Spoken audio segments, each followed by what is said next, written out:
Hey there, my name is Christina Sanders, and I am the author of My Little Travel Black Book, the ultimate guide of travel tips to show you how you can afford to travel when you want and where you want without breaking the bank.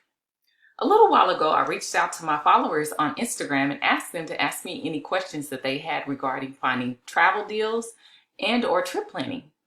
I have a follower from Jackson, Mississippi that was looking for some cost-effective 4-day getaways, and he also wanted to know if he would just be limited to going to places like the Caribbean or Mexico. Because of his job, the type of job that he has, he's kind of limited to the dates or the months that he could travel. So kind of outside of the box. Instead of an island, and because of some of his interests, I chose Montreal, Canada for the month of September. One of the reasons why, or a few of the reasons why I chose Montreal was because of its rich culture. It has like a European type feel to it, if you would. They speak a lot of French language, Canadian French, French Canadian. And of course, September is the beginning of the fall season. And so you get some of the fall foliage. And another plus to Montreal is that they have a lot of festivals going on during that time frame. So for September, it looks like they have the Montreal World Film Festival, which that seems like that'd be really neat. The Gardens of Light, which is hundreds of handmade silk lanterns from China combined to create fantastic Asian ambiance, in the Montreal Botanic Garden during September and October. I think that would be really neat as well as the Le Burger Week. So I guess if you love hamburgers, that's the time to go to Montreal. So I think that this would be an awesome location for him to go. So the next thing I looked at was the flight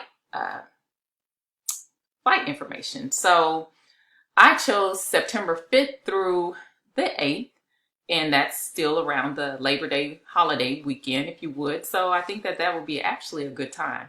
So the flight from his location to Montreal would be about $367 round trip. I didn't think that was bad. I'm actually using Google Flights. And one thing that I like about Google Flights is that when you put in your search information for your dates, it actually pulls in the pricing to kind of give you an idea of what you can expect to pay for during that time frame. My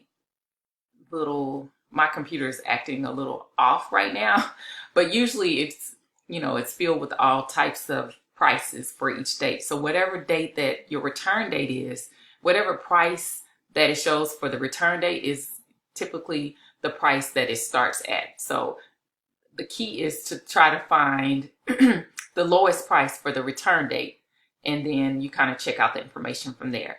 The thing that you do also want to check when you're looking at some of the low price, even if it is low price, make sure you're looking at the flight time or the travel time, because sometimes it could be, I know like for Frontier Airlines, they go through Denver, and oftentimes it's an overnight stay, and it's like a 16-hour, 19-hour trip, and you don't want that. So it might be low, but then you're losing a day. So make sure that you're looking at all the details before you check out when using any type of search aggregator or trying to find like the lowest price. Make sure you look at the flight details. The next thing is, and I really actually didn't know what his budget was. So instead of choosing like a hotel, and actually for me, I kind of like boutique hotels, but I don't mind Airbnbs as well. For him, I selected a nice Airbnb for solo travelers, which is just $34 a night. And it's in a nice little village in Montreal. It is close to like local transportation, or what am I trying to say? Like public transportation and stuff like that. So he doesn't necessarily have to use a Uber or what have you. And it's around different eateries and just different things like that. The other thing when I'm selecting like an Airbnb stay, or even at a hotel, whatever hotel or Airbnb that I'm deciding to choose, I always look at the reviews. I look at the ratings, And for this one, it's over 100 reviews and it's almost like a 5-star.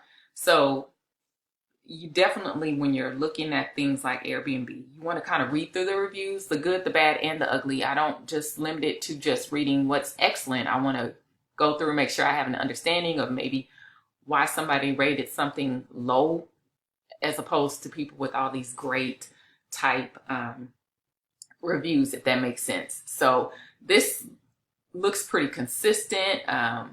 Like this person said, it's a cool spot, has a lot of cafes and restaurants, and just very great reviews. They said the bed was comfortable and stuff. So this was $34 a night, and it would only cost him a total of $135 for those 3 nights. So combined with his airfare, he's paying under $600 for airfare and lodging. So I think that that is an awesome option for him. And I had some other suggestions, but I would like to just suggest or recommend Montreal, Canada. If you'd like for me to do a review for you, feel free to leave a comment in your post. Let me know what you're wanting to do, whether it's a solo trip or a special occasion of some sort, when your time frame, and I could definitely try to put something together for you and actually leave a little video for you.